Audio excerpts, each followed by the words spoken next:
नमस्कार दोस्तों, आपका स्वागत है आपके अपने YouTube चैनल अपना स्टडी वन में। दोस्तों आज हम इतिहास पढ़ेंगे।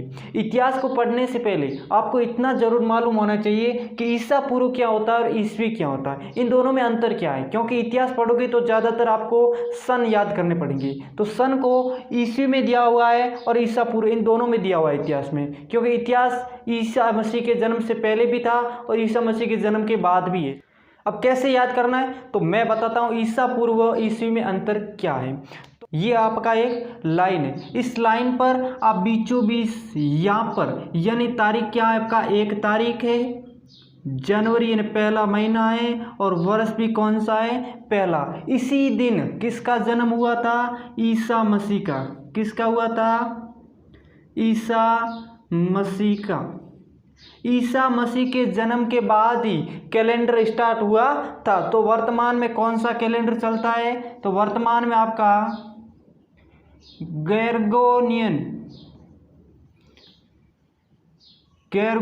कैलेंडर, या आप इसे जूनियन कैलेंडर भी कह सकते हो, या आप इसे ईसाई कैलेंडर भी कह सकते हो। यदि परीक्षा में कोई क्वेश्चन पूछ ले कि वर्तमान में कौन सा कैलेंडर है तो ग्रेगोरियन कैलेंडर चलता है। ईसा मसीह का जन्म कब हुआ, 1/1/1 यानी पहला तारीख था, जनवरी का पहला दिन था, जनवरी महीना था और पहला ही वर्ष था। ईसा मसीह के पहले कौन सन चलता था, ईसा पूर्व। ईसा मसीह के बाद कौन सा चलेगा, ईस्वी।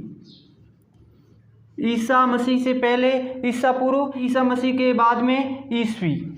उसके बाद में ईसा पूर्व को इंग्लिश में क्या कहते हैं, ईसा पूर्व को इंग्लिश में बीसी भी कहते हैं, बीसी भी कहते हैं। बीसी का अर्थ क्या होता है, बिफोर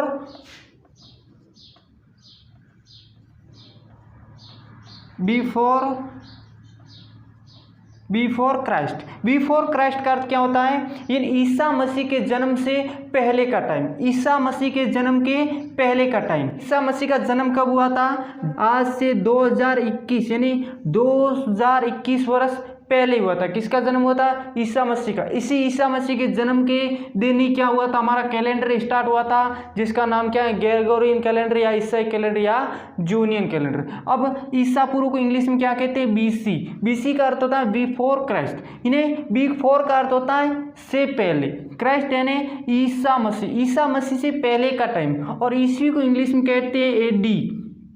ईस्वी को इंग्लिश में क्या कहते हैं, एडी। एडी का अर्थ होता है एनो डोमिनी।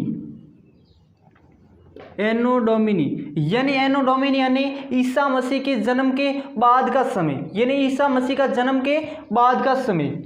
इसे शॉर्टकट में आप ई और फू करके लिखते हो और इसे शॉर्टकट में ई लिखा जाता है। ओके दोस्तों, उसके बाद में इधर देखिएगा, जैसे भगवान बुद्ध का, किसका, महात्मा बुद्ध कह सकते हो, भगवान बुद्ध कह सकते हो। भगवान बुद्ध का जन्म हुआ 563 ईसा पूर्व। 563 ईसा पूर्व यानी 563, ये लगभग यहाँ पर आएगा 563। ये यहाँ पर किसका जन्म हुआ था, महात्मा बुद्ध का। महात्मा बुद्ध का यानी ईसा मसीह के जन्म से 563 वर्ष पहले किसका जन्म हुआ था, महात्मा बुद्ध का। किसका जन्म हुआ था, महात्मा बुद्ध।